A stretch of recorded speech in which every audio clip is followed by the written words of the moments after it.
So welcome everyone to the Buddhist Path of Awakening course. Let's all take a second and just bow in to each other.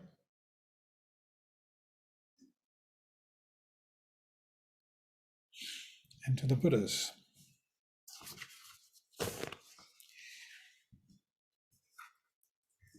See.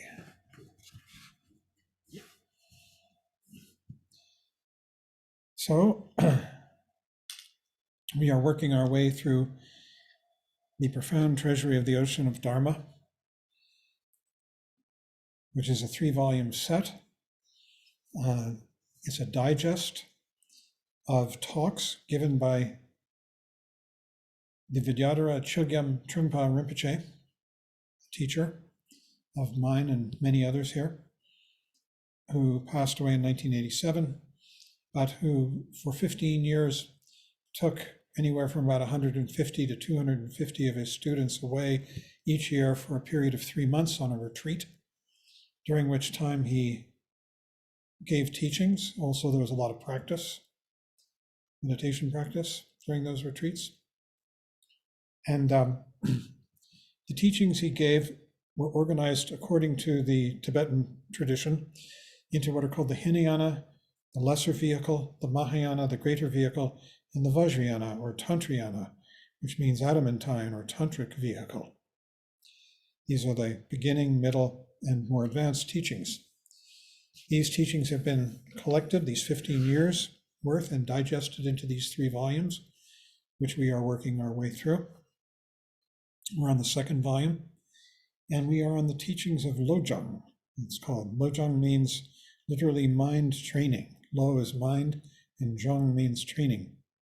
So it's training the mind, and this is a Mahayana practice.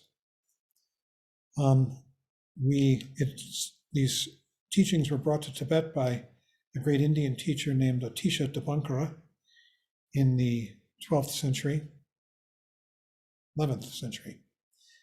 And they spread there, and they are practiced by all the sects of Tibetan Buddhism. And one of his disciples organized these teachings into 59 slogans. Each of these slogans are then divided and organized into 7 points. And we are on point 2, training in relative Bhodhichitta, or relative awakened mind. We've already gone over training in absolute or ultimate awakened mind, and now we're on relative awakened mind, which has very much to do with the development of compassion and the bringing of the teachings into the world. So, to begin, Rinpoche says at the beginning that the development of relative awakened mind is very much connected with working with the soft spot that each one of us has. This is a spot, that's a sore spot. It's where we feel pain, sorrow, sadness. And it's really the sort of the embryonic compassion for the world. And that we, rather than reject it, we can work with this and project out and work with other sentient beings with heart, with compassion, with what's called the genuine heart of sadness, which really has to do with feeling the suffering in a sympathetic way of this whole world. And relative bodhicitta, relative awakened mind, developing this, relative means that it has very much to do with the phenomenal world, as opposed to the sort of the absolute world, which we've already been talking about. But it starts with, he says, realizing that others could actually be more important than yourself, any others. This is very, very radical. This is a very radical way of changing one's orientation. He says that this results in a tremendous burden being lifted off your shoulders because you realize that there is room to give love and affection to them instead of just to me all the time. You could be kind to others, even though they might give you constant problems. Putting them first, the way a mother does her child. You know, when a mother has an infant, she's constantly in attendance, constantly observant, constantly ready to service the needs of that infant. When it's crying, when it's sick, when it's hungry, when it's pooped its diaper and needs to be changed, when it's unhappy, whatever its needs may be, and to help it discover the world and begin to move and relate with the world, which is a great joy to the parent, to the mother. And so the mother, this prototypical mother, is an example or a sort of a model for the tremendous love that we could give to others, putting their problems first, the way a mother does with her infant. And he says, you begin by developing basic decency, which is not to deceive yourself or others by secretly or publicly putting yourself first. The pure discipline is this discipline of coming back to awareness, of course, and acting in accord with that awareness. You come back to awareness, and in that awareness, in the present moment, absent dreams, then you begin to practice this kind of rather radical kindness and generosity of putting others before yourself. This is a huge shift in orientation, and it's absolutely essential to progressing on the Buddhist path, to progressing through the Mahayana, to becoming a Buddha. It's the very essence of what it means to be a Buddha. He says, Bhodhichitta is based on prajna, which means the clarity of mind. This awakened mind is based on this clarity of mind. And compassion for others, considering their suffering and pain, and using that consideration to sharpen your clarity, your intelligence. The level of your compassion is key in determining how far you progress in the Mahayana and in the Vajrayana. It is the heart of these paths, in both senses of that word, that it's the center and it's also the meaningful, throbbing heart.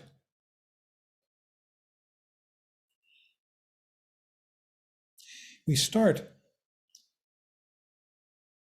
by developing compassion for ourselves, which is called maitri, loving kindness.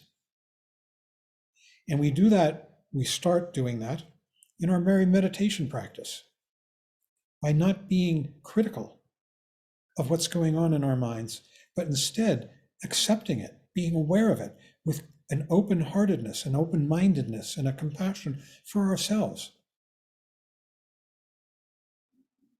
So we include the contents of our thoughts, which are based on anger, lust, or stupidity. Those are the three poisons, which Barry will come to later. And by including the content of our thoughts, we are going slightly beyond the shamatha technique. We develop loving kindness, maitri, compassion for ourselves.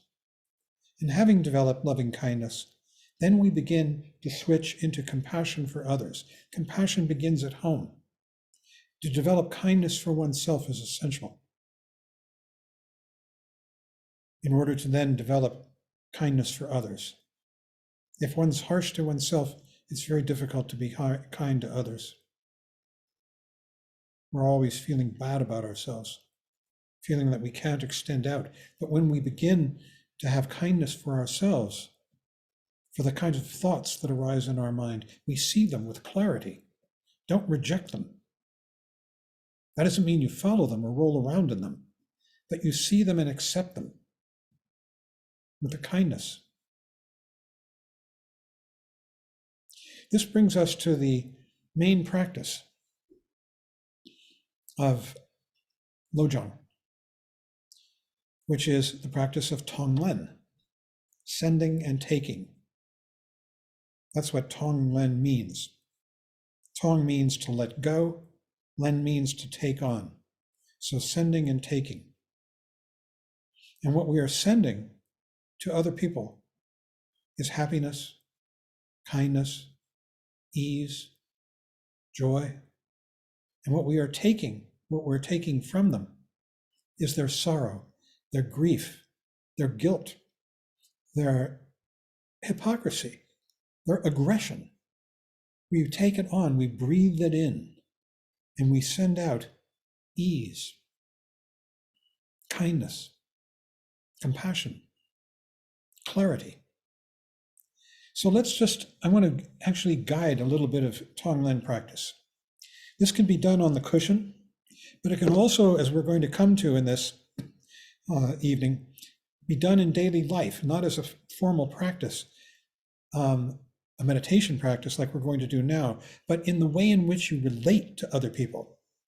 So if you take a good posture, this can be done with the eyes open or closed. Up to you. And we start by bringing to mind, before we actually begin the practice, somebody whom you love, who may be suffering. And in one way or another, perhaps they're ill, perhaps they're unhappy. And in one way or another, they're suffering. And you bring this person to mind because you want to work with them in your Tonglen practice. It's easiest to do this with someone for whom you have affection. Later, you can do it for anybody, your enemy, someone you have a conflict with. But right now, let's just do it with someone easy. So you start out, we already have, by meditating. You start out by just bringing your mind here into the present moment, clear, awake, the clarity of this place and time, cutting through dream, and aware of whatever is arising, these words that are coming out of my mouth, your computer screen, the room, the feeling of your body in the chair, whatever it might be. Any of the 6 knowables, and you just are here clear. And then you begin to do this practice. It's really not a meditation, it's more of a contemplation, meaning that there's concept involved. And so you start out the practice now in this middle of this clarity by breathing in on the in-breath. The in-breath is dark, hot, maybe foul-smelling, irritating, heavy.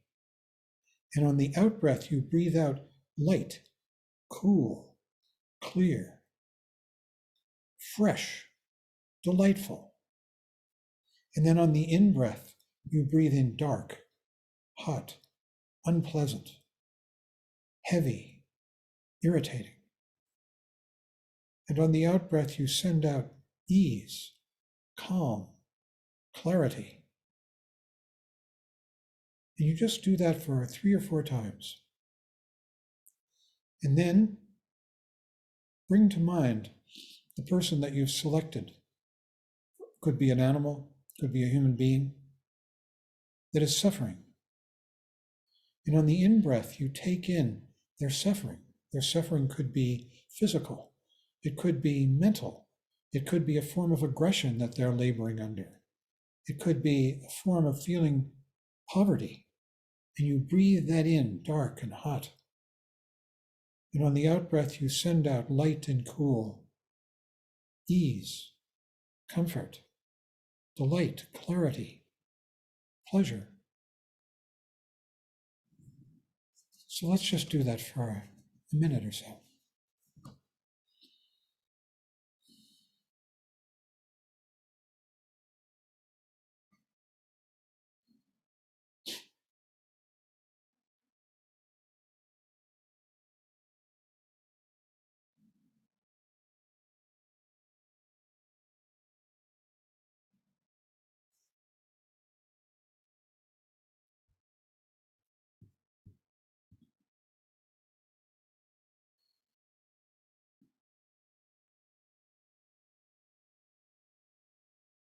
On the in-breath, breathing in hot, dark, the pain and unhappiness of the person or sentient being that you've chosen.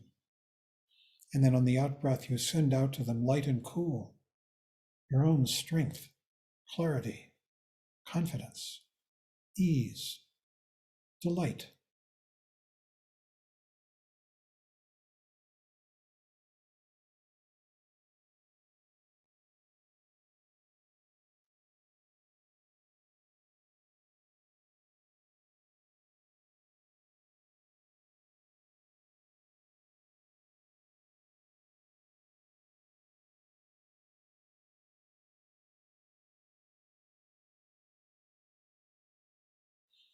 And after you've done this for a while, and you've decided that you're going to end the practice, you dissolve your visualization of this individual or individuals, it could be a class of people, as well as the sending and taking process.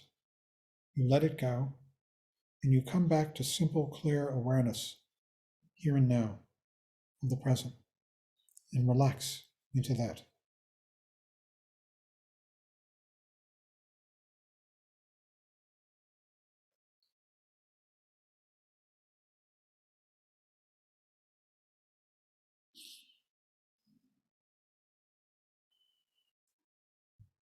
Are there any questions or comments about this at this time?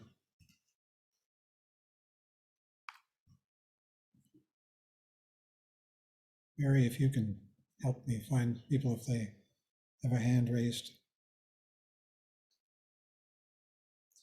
I think most of the people here have done this practice. Really what this chapter is about how radical and total we can become in this process.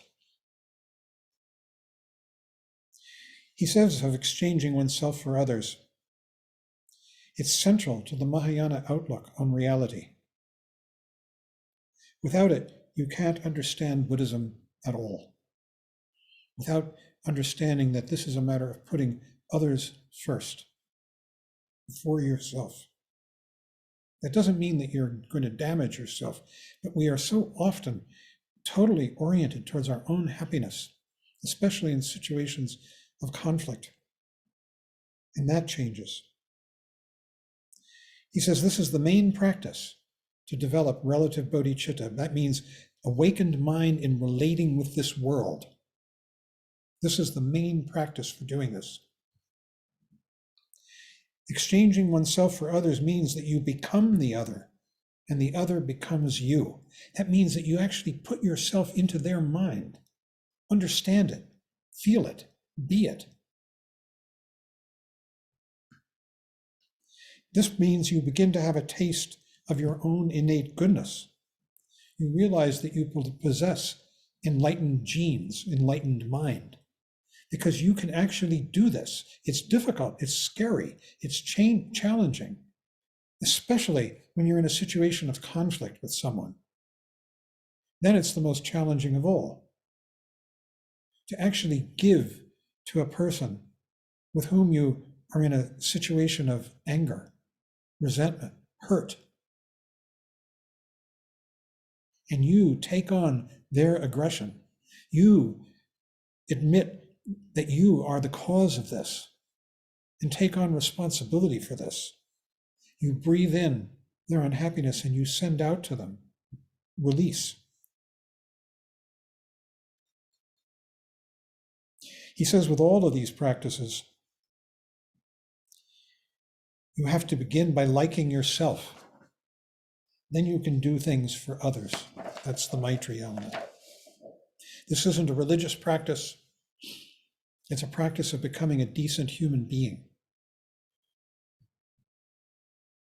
It's a form of Maitri based on warmth and loving kindness to oneself and to others.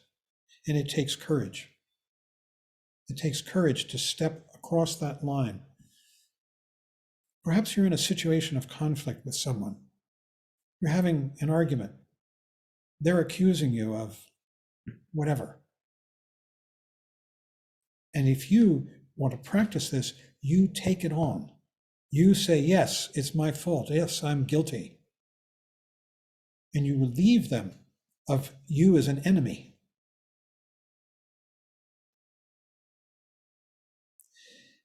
The ideal is based on your sitting practice and on shamatha vipassana meditation. So you do that first, you follow it by Tonglen, and then you base your post-meditation practice on the slogans.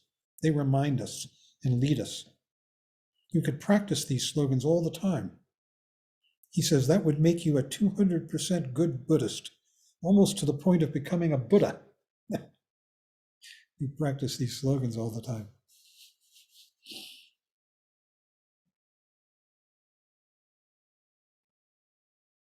He says you have to be very literal and straightforward. You can't be faking. And then this is so encouraging, I thought. Once you break through, you see, it takes a lot of practice to do this. Practice on the cushion, and then in daily life, it takes daring. It takes courage, being willing to face and go through fear, the fear of exposure, the fear of being hurt.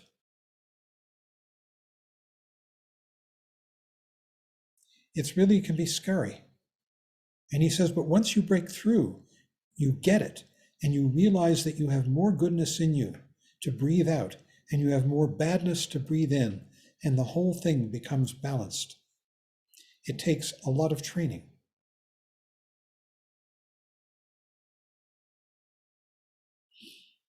When you breathe out and let go, it is all gone, that goodness. Nothing is attached. And when things come back into you, they are unanchored. It's not like when you breathe in that dark, foul, terrible, smelling pain, that it's going to then corrupt you. Quite the reverse. By taking on someone else's suffering and pain like that, you relieve the whole situation. Things could open up. You feel tremendous space, he says. It's genuine. There's no feeling of being judged by yourself or other. And then he says, you have to be a fool to practice Tonglen, because at first we don't do it at all well. We're tense or we're rigid. We feel like we're sort of watching ourselves and not genuine. But as you keep practicing, you begin to relax and smile and become addicted to Tonglen practice. And then he recommends starting with someone easy, someone for whom you have affection, somebody who's been kind, perhaps sacrificed for you. The classic example is a mother, but in modern times, sometimes our mothers aren't so benevolent, some mothers, so you might find somebody else if that doesn't work.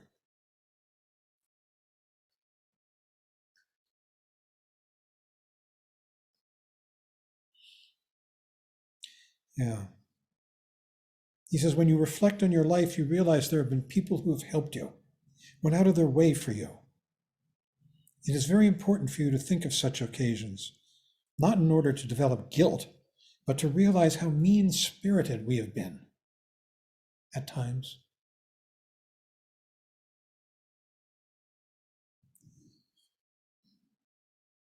The development of that quality of gratitude, kindness, gentleness, and appreciation of your world is the realization of basic goodness, the fundamental wholesomeness that permeates this life when we begin to acknowledge it, when we begin to act in accord with it, when we begin to let go of our sort of self-contained suffering.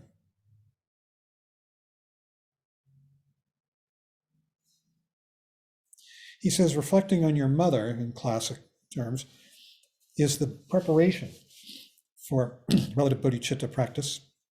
And you can begin to extend your sense of non-aggression, non-frustration, non-anger, and non-resentment beyond that person, if it was your mother or somebody else, to your friends and more neutral acquaintances, eventually even to your enemies, people you don't like. That is so important.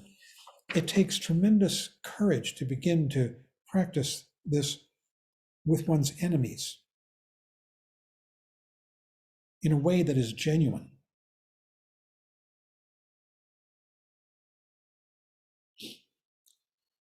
He says, step by step, you could extend your sense of gentleness, softness, and gratitude to include the whole world. You're training yourself in giving away your own pleasure and taking on others' pain naturally.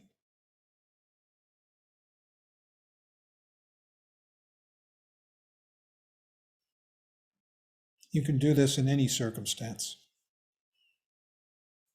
on the cushion and in daily life.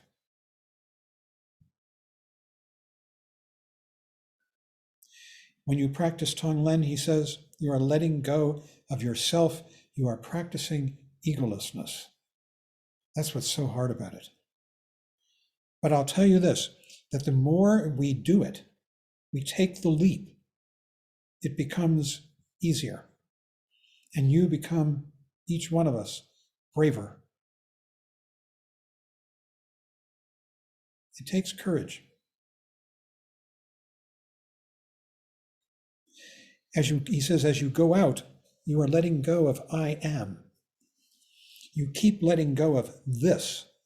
You keep expanding more and more, and at some point you will find that your own problems and pain are no longer a big deal. That is when you begin to realize the benevolence of the Bodhisattva path. The point is to remove territoriality. We hold on to our territory so much, our psychic territory.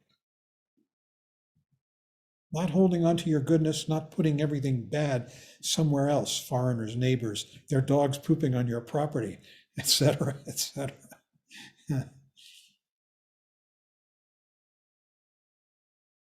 He says, the Mahayana path is trying to show us that we do not have to build a protective moat around ourselves to secure ourselves. We can afford to extend out. For a long time, we have wished pain for others, pleasures for ourselves. That is what we have been doing wrong. With Tonglen, you reverse that logic altogether. It's so radical. But we could try it. We could experiment. We're not going to melt. We're not the Wicked Witch of the East. We're going to melt. You can actually try it and see what happens. When you're in a situation of conflict, you could take the blame. You could say, I'm sorry. I behaved badly, even if you think you haven't, and see what happens. But it takes a lot of guts. Speaking for myself, anyhow. He says, what usually happens when you do this is that you become a gentler person. You begin to realize how to be a decent person.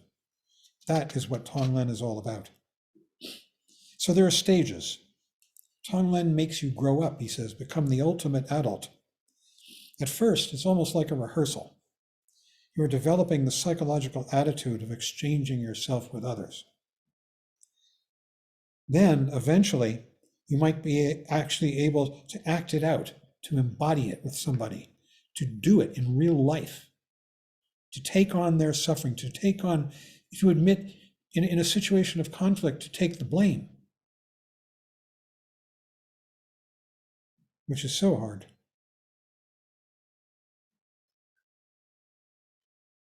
He says, Tonglen will affect you and the people around you.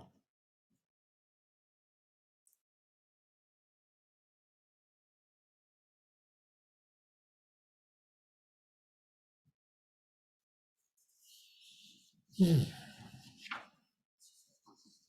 he says, you may not only want to give out your pleasure and take in others' pain, you may also want to give out your genuineness and invite in their hypocrisy. How many times do we have a person in our lives who we feel is a hypocrite, a liar, is dishonest? We could take that on ourselves instead of fighting it, instead of complaining about it. We take on their hypocrisy and give out our genuineness. We give it to them. And he says, this is the greatest way, and I say the hardest way, of exchanging oneself for others. You bring in, you take on their deception, and you give out your genuineness. Without any acrimony, without criticism, without accusation. You take the blame, you take responsibility.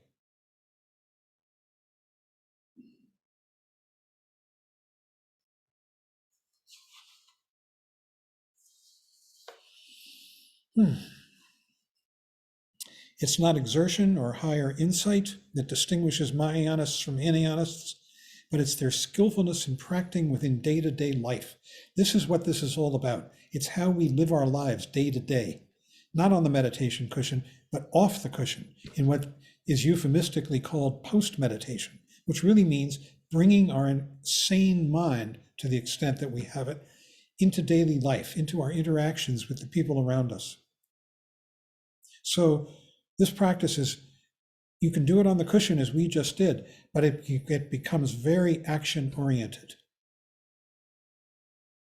We can be shock absorbers of other people's pain. Tonglen is a very moving practice. The more we give our best, the more we are able to receive other people's worst. And then he says, isn't that great?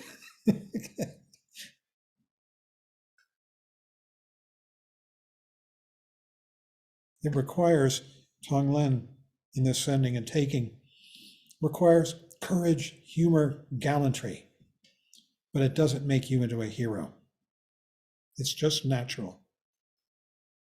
And without it, the Hinayana and the Mahayana become like a lion's corpse eaten from within. You see, the lion is so powerful and strong that no other animal wants to try and eat it when it dies. So it's eaten from within by maggots. And this is an analogy for what happens when the Dharma goes wrong. It's eaten from within. And without Tonglen, the Hinayana and the Mahayana, he says, become like a lion's corpse, eaten from within by maggots. It's like skydiving or parachuting, which I've done. And I remember sitting on the edge of the plane and going, oh my God, what have I done? And then boom, you launch, out into space and you're falling. I remember looking up and seeing the plane look like it was falling away from me, but it was me falling away from the plane. And he says, it's like skydiving. Fear is involved, I'll say, and so is personal possessiveness, I'll say. But you could fly like an eagle or skylark and enjoy the space. You could breathe out goodness and take in the pain of others. You could be brave, and in the end, you will begin to enjoy Tonglen.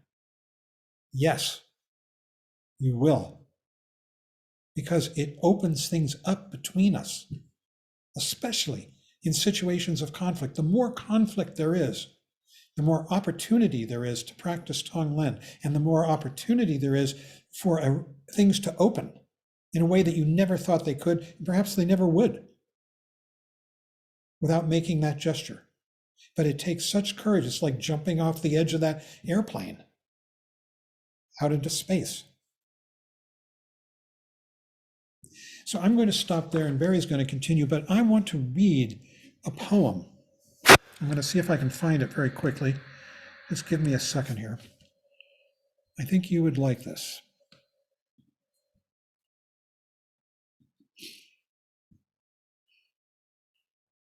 My computer will do the right thing, which is a question. I have a spinning rainbow wheel. Here we go.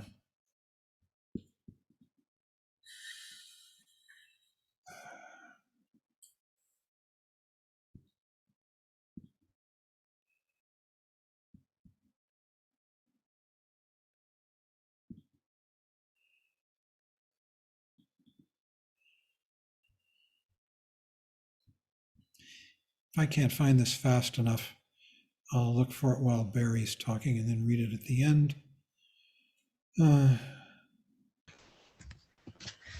This is a poem about time. Yes, here it goes.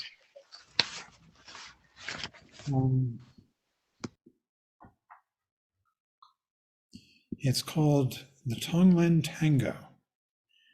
And it's by person who was actually Trungpa Rinpoche's first Western student. His name was Richard Arthur, and he went by Kungadawa, which was his refuge name. He passed about 2 years ago. And this is called Medium of the Breath, the Tonglen Tango. All right, I'll write, not words reflected on, but starbursts of radiant light from nowhere. Oh, by the way, he was on a 1-year solitary retreat in a cabin in the New Mexico desert when he wrote this.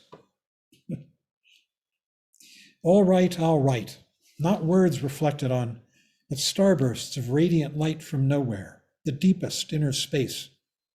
It's neither here nor there. It's everywhere. Its messenger, the bright green hummingbird, with scarlet throat sipping from red geranium flowers, sunlit, shivering warmly in summer breeze outside this cabin on Greenhorn Mountain. As joy percolates, exhales, bubble up, sizzles from fingertips through neurons to blue jays and small lizards. Why, oh why, those tiny ants love to gather and sing songs in the scallop shell I put used tea bags in. And out, out, out to foxes, chipmunks, bears, turkeys, marmots, deer, and chipmunks, all human and non-human beings in Orphan Valley and beyond. New Mexico. Please dance and play guitarists, tap feet, strike drums in every pueblo, and share the pulsing rhythm of happiness without reason in bustling cities, Albuquerque, Phoenix, Denver, Chicago, the angels of California's St. Francisco. May this vibrant joy be yours to wiggle your toes and ease your woes, that no one knows this blood's for you. Just give me in return, address unknown, return to sender, your skull cracking anxieties, hypertension, your hot black misery, stomach cramping hunger, your impotent murderous purple rage, your long-held grievances, irritations beyond the reach of Excedrin and Valium and extra strength Tylenol, your headaches, ulcers, and joint twisting arthritic inflammations, your gasping for breath emphysema and cancerous agonies of toxic self-hate. Give me your jailhouse blues, head-hanging disappointments, and suicide despairs. I drink them in. I take upon me your muffled sorrow, nightmare fears, cockroach tenements, Snoop Dogg, Eat Dog, murder, rape, barroom, and crack house, round and round addictions. Korwa. Korwa means samsara, suffering. Your hunched and stooped depression, salt tears of self-pity and remorse, all the pain of wasted life, twisted limbs, I breathe it in. I draw it in, hot and sulfurous, through every pore, deep down into the core of my being. There's room for more. And again, I radiate and offer you in the 10 directions, cool and blissful, all joy, luminous peace, nothing wanting, like a gentle summer rain that quenches every thirst and out of nowhere brings an unexpected smile, refreshing breeze of deep contentment, sending and gathering, gathering and sending on the medium of the breath, sending and gathering for all beings everywhere.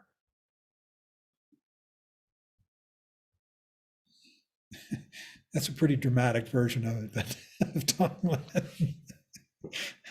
That was Richard on retreat after months and months of solitude. So I'm finished, and Barry, you can take over with the last ones. Okay. That's a hard act to follow. I should have saved it for the end, I think. You're making it hard for him. You know, I thought, John, this wonderful quality or presentation of just how challenging and powerful practice can be in daily life. And I think I'll present an experience here as an example. And I'm a little reluctant to do this because this is something that happened once. But I was having an argument with my fiance at the time, and we were standing in the kitchen and arguing and just hating each other. We were like nose to nose, the spittle was flying. We were just wanted to kill each other. And for some weird reason, the word Tonglen popped into my mind. And I looked in her eyes and I saw pain. And I didn't know what to do. So I just stayed there. And of course, the energy changed completely. The energy of the anger was still there, but I no longer wanted to hurt her. The aggression was gone.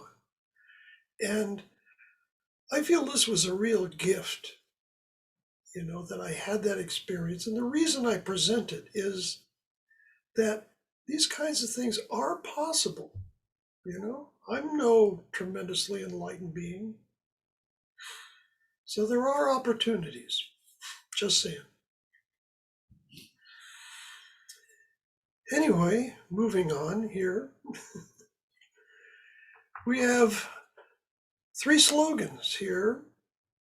The first is 3 objects, 3 poisons, 3 seeds of virtue.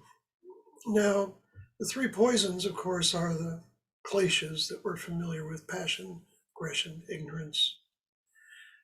3 objects are the things or events that trigger these poisons in us. And the practice of this slogan is transforming these into the 3 seeds of virtue. We can actually turn the messy stuff that comes up into the path of awakening. It's a kind of alchemy, actually. And I'd just like to take a minute to say a little bit about kleshas, because I think that sometimes it can seem like maybe a little bit of an abstract or philosophical thing, like these kleshas, these poisons.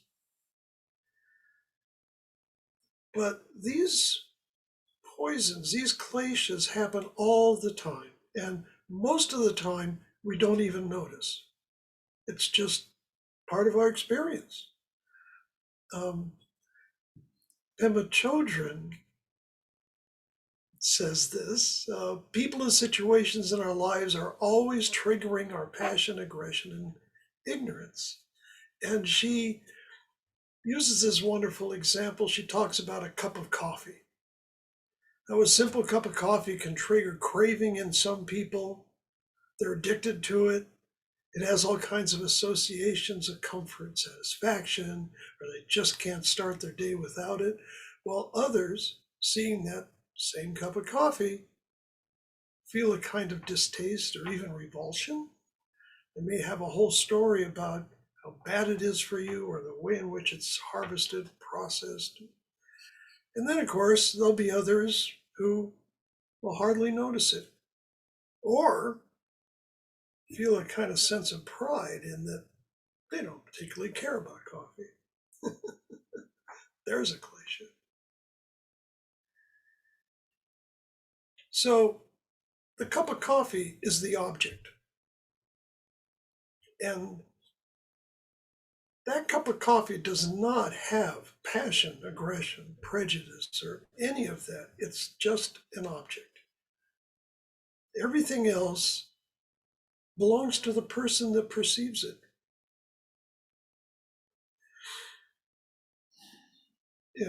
Passion, for instance, has many faces. We frequently manifest as addiction, craving, needing some kind of resolution. There may be a person in your life that simply will not do what you want them to do, but you keep wanting and wanting and wanting, and it haunts you.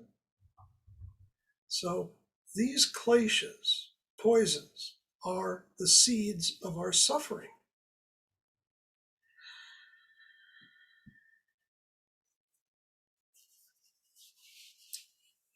How cool would it be to turn these seeds of suffering into the seeds of Bhodhichitta?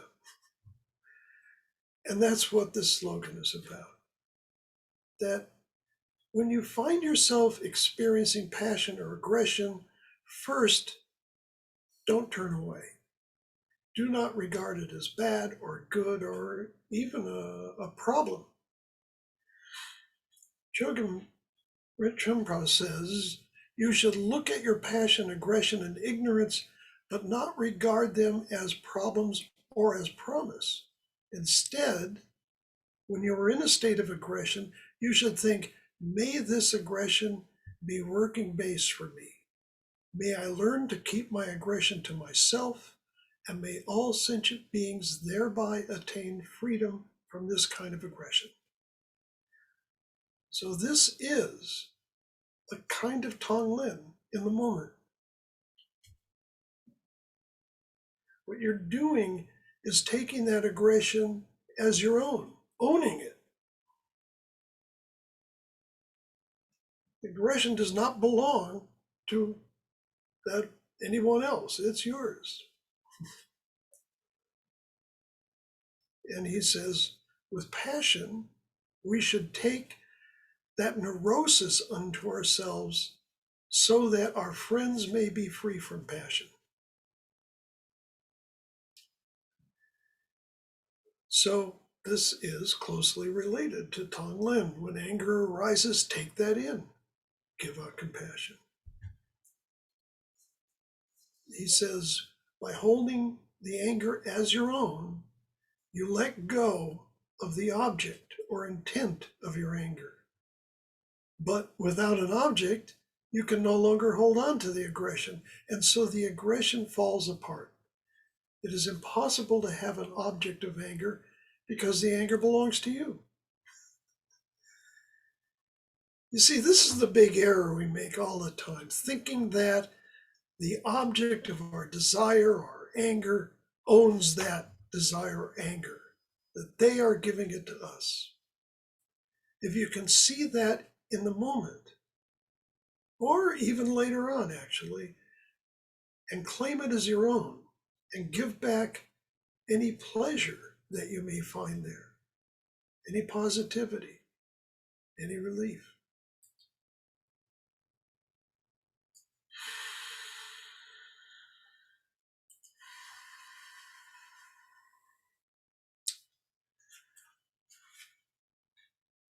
Okay, I thought I had something else to say there, but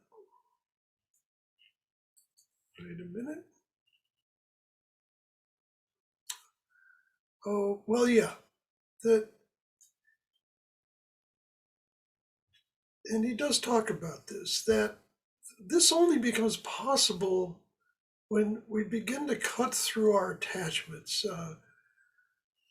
our attachment to the notion of this big important self and of that great big other.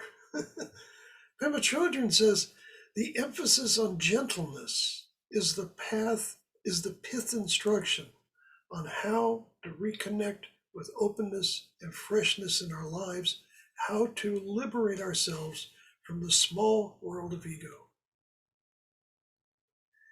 And it is through shamatha and vipassana practice that we've been developing an experience of spaciousness, where there is room for a middle ground between acting out and repressing. That things are not as solid as we used to think. We begin to not make such a big deal of everything that rocks our boat.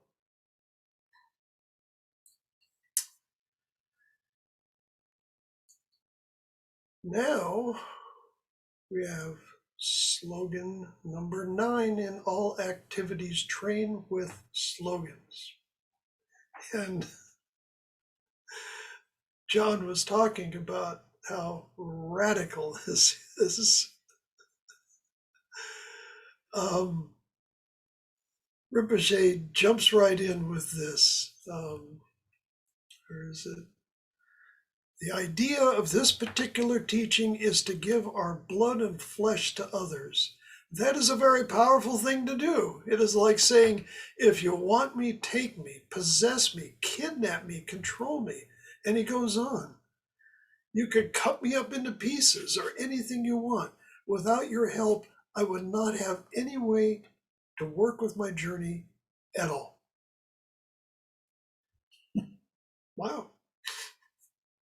I mean, personally, I'm seeing Vajrayana all over this very vivid presentation.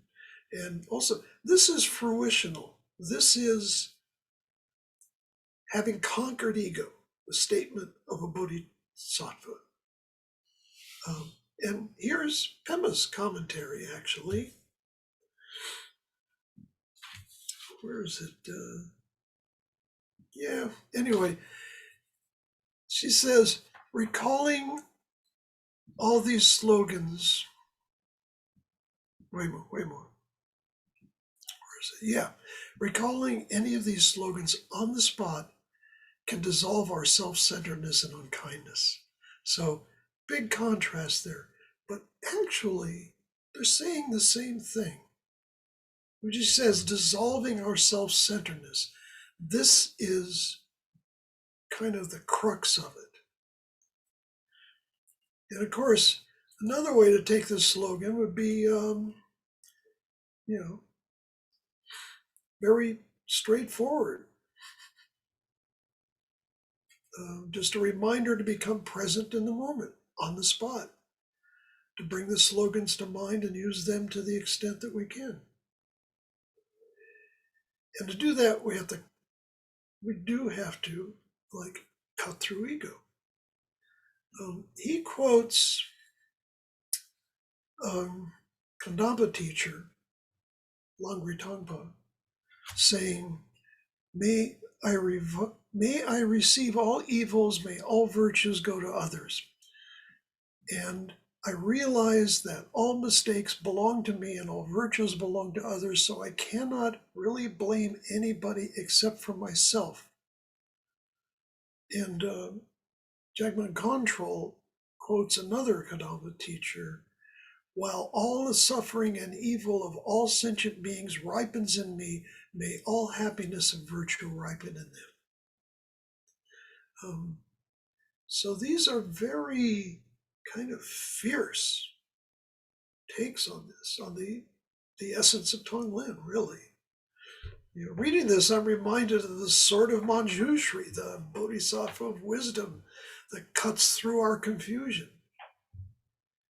That we can use our intelligence and discipline to cut through the chain reaction of object, klesha, and then all that follows. If we can bring a Lojong slogan to mind in the moment, on the spot, in the midst of things, it's a wonderful opportunity is presented. So then we have last one in this reading, begin the sequence of sending and taking with yourself. He says in this slogan, the idea of first thought continues. Now, because he did mention first thought in the previous chapter, or previous slogan, and this idea of first thought, best thought has come up, and in general, first thought refers to that first spark of awareness. In the moment that we become aware of something going on in your emotional experience, but before the mind starts filling in the space with commentary. First thought is like that moment in meditation when you become aware that you're lost in thought. Before you start telling yourself all about the meaning that that has or whatever.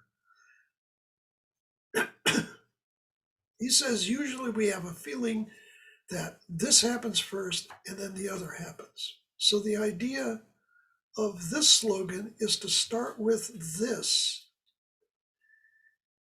So the idea is first thought and stop right there. An object or something enters our awareness, we have some kind of response, then whatever that response is, just see it. See it for what it is. Especially the really messy stuff, experiences of jealousy, anger, shame. All of that is in fact our own, no one else's. And rather than trying to get out of it, ignore it, solve it, see it, accept it as part of your experience. He says, whenever anything happens, the first thing to do is to take the pain for yourself. And afterwards, you give away anything left, anything pleasurable. Pema's take on this is, whatever pain you feel, take it in, wishing for all beings to be free of it. Whatever pleasure you feel, send it out to others.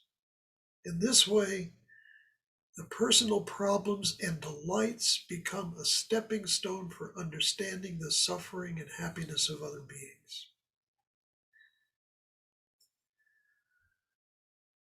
And he goes on, this slogan has to do with giving up passion. It is passion that makes you demand pleasure for yourself. Of course, we want to possess the good stuff, the pleasure, and of course, get rid of everything else. So here, we're turning that on its head. Therefore, he says, this slogan is connected with the paramita of discipline very vividly and closely. Yes, this requires real discipline. And as John said, courage. You know, this practice, I mean, it's one thing, as John mentioned, to, in the midst of an argument with someone, say, yes, you know, I caused this, it's my fault. But it can be even more challenging to simply own your own experiences than messy ones and recognize them and accept them and take them on. And then, whatever good there is there, send that out to others. So, it takes courage, it takes practice, you know, sitting on the cushion, meditating practice, and practice of doing Tonglen. So, it's a discipline of staying present on the spot and not turning away. He says, the practice of this slogan is actually very joyful. It is wonderful that human beings can do such a fantastic exchange. It is wonderful that people are willing to let go even little corners of secrecy and privacy. People's willingness to invite undesirable situations into their world is very brave.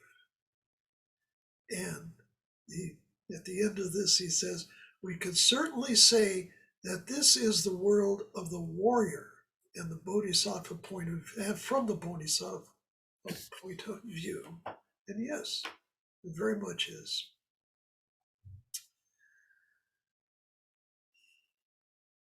And I guess, yeah, there was something, that's it. Good enough. John? So we can have a discussion if you like.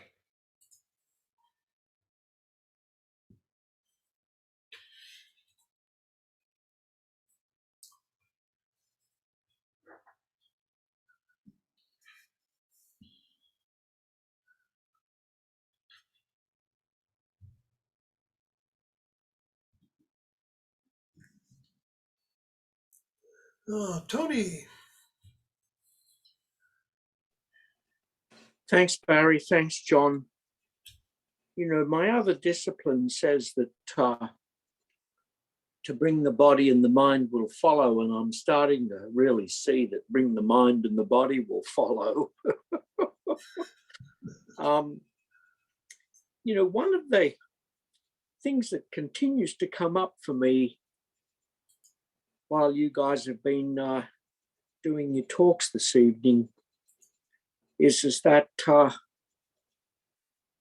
there's a slogan on my cards that says drive all blames into one. And I think that, I mean, my sense of it is that it relates really strongly to what you and John have been speaking about this evening.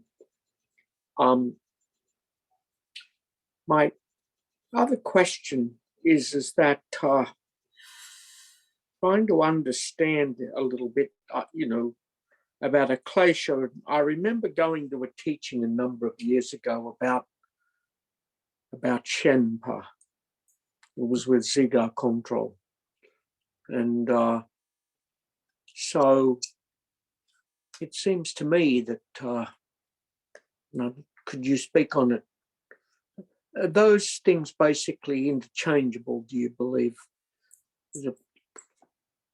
Where you stopped and blocked and attached, which is a klesha, as I understand, is a shenpo, is basically the same. They're just different words that describe the same thing. Is that correct? My understanding of Shenpa is from Pema Chodron actually teaching on it, and my understanding is that it simply refers to things that hook you. Oh, okay.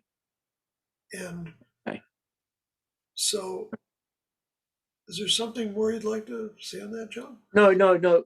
Just could you just very briefly I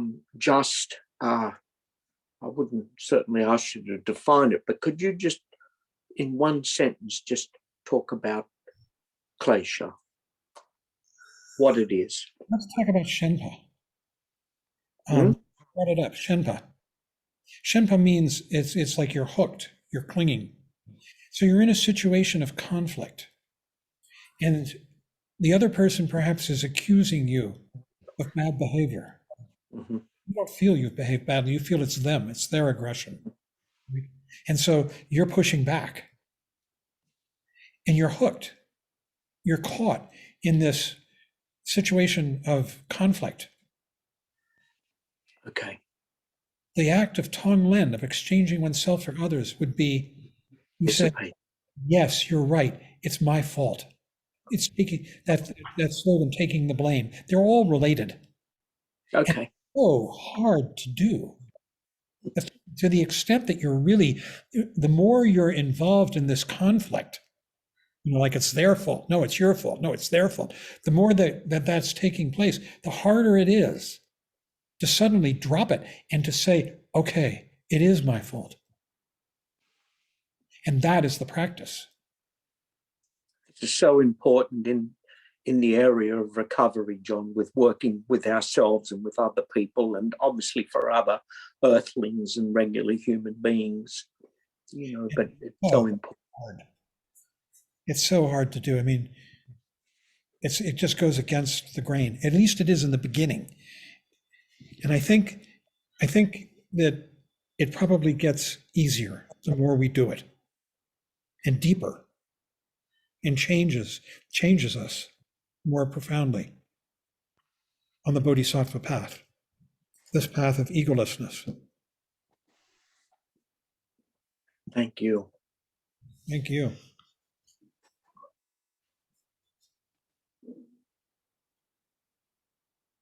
A question. Yes, Meg. So when I'm doing Tonglen, and I think that when I'm doing it most effectively, and you're taking in the pain or the whatever the other person is feeling, or just their energy in general, it feels really toxic to me, and I feel that when I'm really doing it well, that it actually makes me feel really bad, and I don't want to go there. And I wonder if there's a way to not take it on so much that you feel really crappy yourself.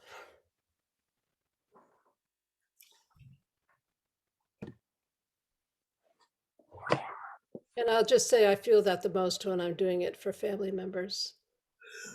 Well, My suspicion is that you're focusing much more on the in-breath, as it were, than on the out-breath. The out-breath, they're equal, and they wash each other out. When you take on the in-breath, it's foul, it's toxic. But when you send out, it's wholesome, it's clean. And you have to send out strongly as much as you take in. And when you do, the ultimate effect, I think you'll find, most people that I've talked to and myself, is that it actually makes you feel better rather than worse. But if you focus on the negative and don't pay enough attention to the positive, as it were, what you're giving out, this tremendous reservoir of goodness that you've got inside you. Yeah, I think it could wind up feeling somewhat toxic. So I'm encouraging you to experiment with emphasizing more what you're sending to the other person. Okay, I'll try that. Thanks. See, how it works. If we could have a dialogue, I'd love to continue this. I'm wondering if Laura has something to say about that. Thank you. Me? Oh, no, Laura. Oh, okay. Laura Reed, sorry. Okay. No, well, I actually did have something if you're needing something. Please take it away, Laura. Well, no, I was just wondering in terms of this taking the saying, yes, it's my fault, how that relates to action that follows. You have to experiment and see what happens.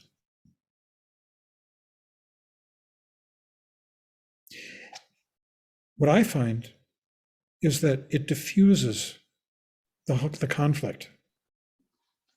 Now, there's no guarantees, which is why it's scary and takes bravery. But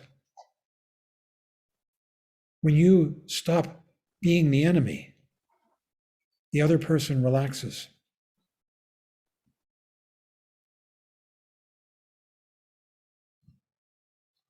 I think you have to just experiment, give it a try. And it does take some courage, I find. Scary. It can be tricky. I will say that. And it's not something I would just say that a lot of this can be done without actually saying anything out loud. It's not like you have to, in the middle of a fight with someone, say, it's my fault. That might not be a good idea. Or it might be great. But, I'm just saying that it doesn't have to be an overt action. Thank you. And sorry if I went before politely raised hands. Okay. Actually, Vicky had her hand up and then Christy.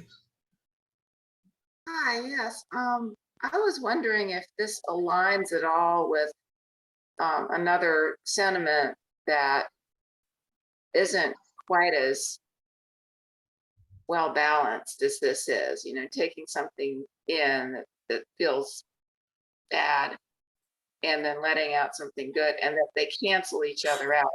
I kind of like that. But the whole concept of, would you rather be right or would you rather be happy? My issues are kind of mostly with myself. This wouldn't be a conflict with someone else, but with my own ruminations. And I just wondered what you'd have to say about that concept, be right or be happy. Frankly, I think it has to do with neither. It has to do with giving away being right and being happy to the other person, to the object of your practice. And it really, what it amounts to is taking what you're doing on the cushion and bringing it into daily life And this is where it really comes alive. And then that feeds back and makes your practice on the cushion that much more powerful. But it's essential to bring this into daily life, to put it into action with people. And you might just, you have a experiment, take a chance, try it, see what happens. Where you put the other person before yourself, where you take the blame, where you make them right and yourself wrong, even though you might have been feeling that you were right and they were wrong. It's essential to actually bring this into life. What if the conflict is with yourself, though? It seems kind of simple to do, to think of it when there's someone else, but doing it with yourself, you're still dealing with an I. You're still dealing with some aspect of ego or passion or aggression to oneself. Can you talk about how, when the conflict is with oneself, how it works? You can do Tonglen for yourself on the cushion, breathing in your own negativity and sending out to yourself good things. But I think that you'll find that when you bring it into action with another person in daily life, it has a very powerful effect on you. That you, in exercising that kind of courage and generosity and kindness to another person, it bounces back to you.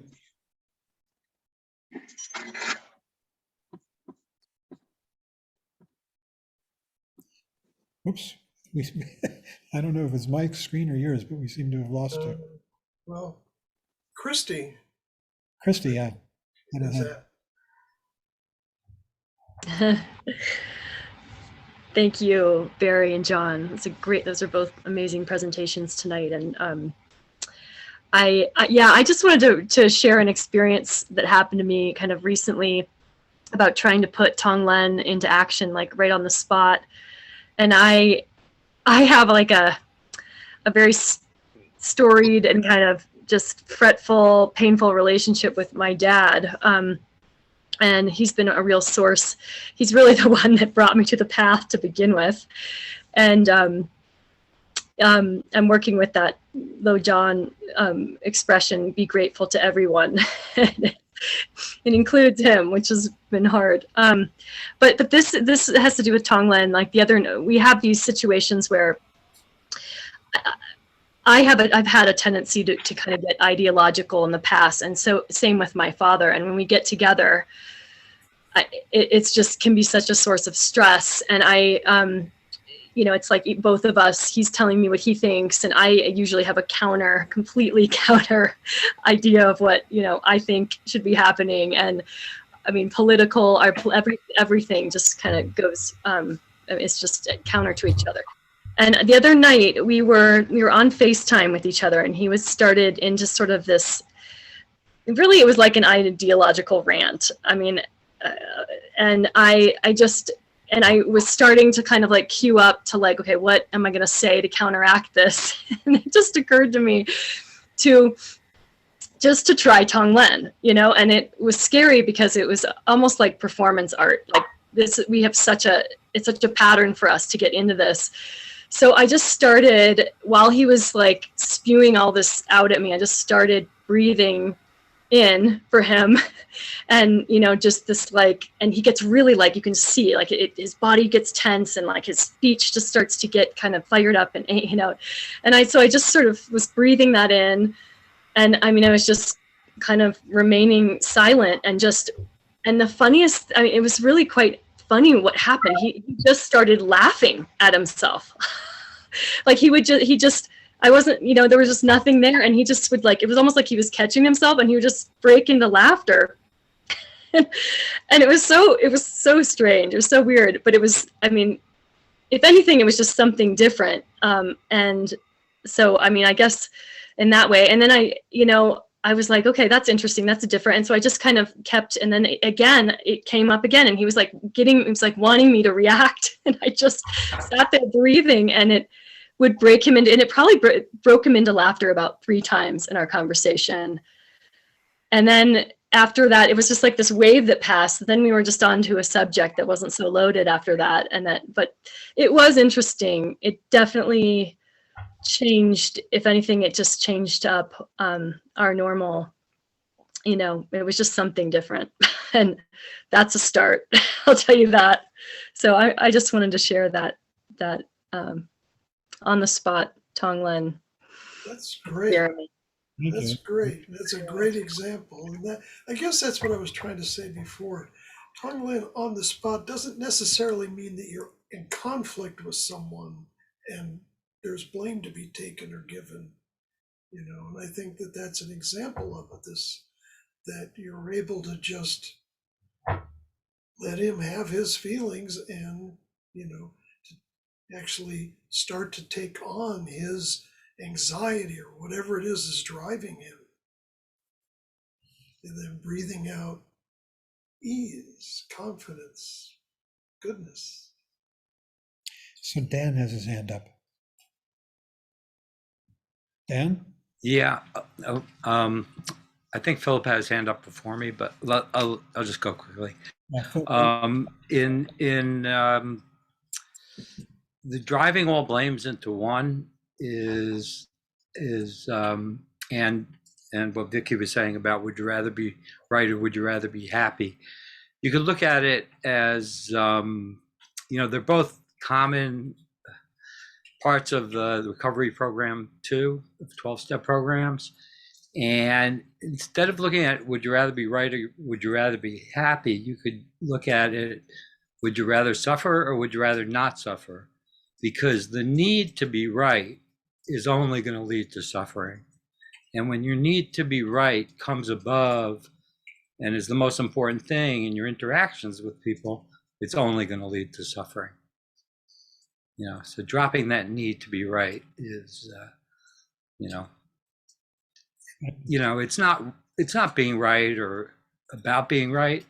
It's fixating on the need to be right that causes suffering. Anyway, that's it. Philip. So Barry and John, thank you for your presentations.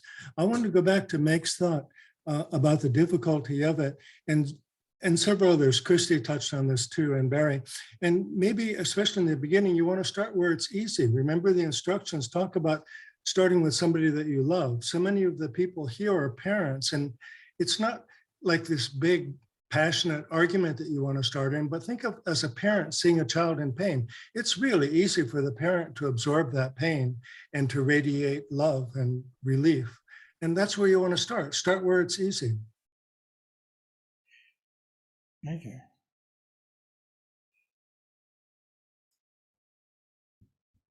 Robert, you have your hand up. This will be the last, I think. Good evening.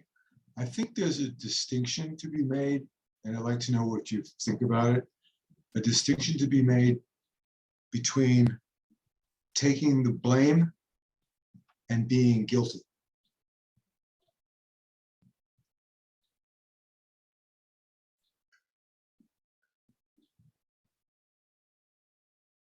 I'm not sure what that distinction is.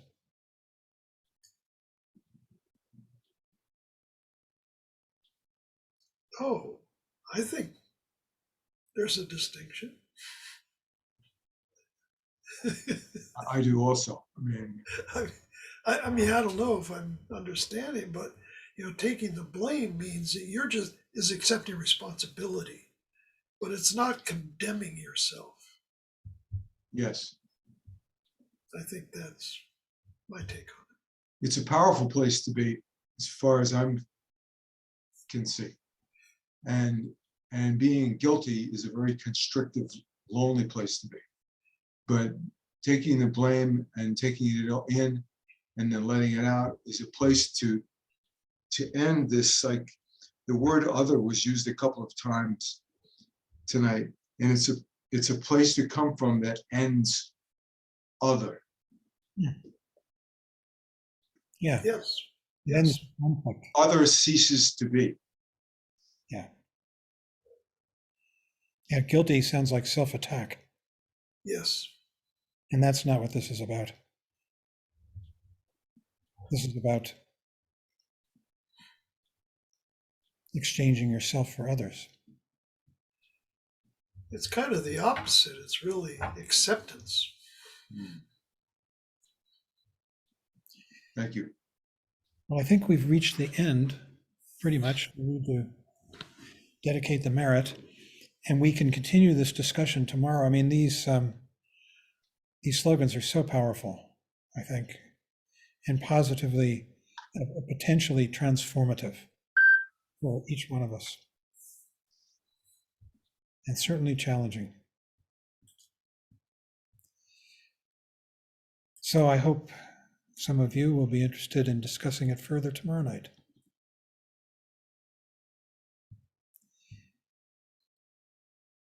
So we'll do these chants. Who's leading the chants tonight? I am Meg.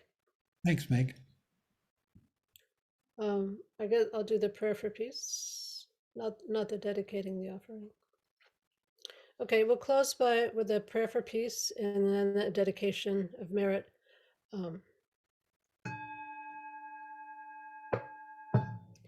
By the blessings of enlightened and compassionate ones, by the power of my positive actions of 3 times and my prayers of pure aspiration, may wars, conflicts, epidemics, and all other maladies dissolve in this world, and may the earth and all who live on this earth enjoy the abundance of well-being. May all learn to live lovingly with each other. By this merit, may all obtain omniscience. May it defeat the enemy wrongdoing. From the stormy waves of birth, old age, sickness, and death, from the ocean of samsara, may I free all beings. By the confidence of the golden sun of the great East, may the lotus garden of the Rigdon's wisdom bloom. May the dark ignorance of sentient beings be dispelled. May all beings enjoy profound, brilliant glory.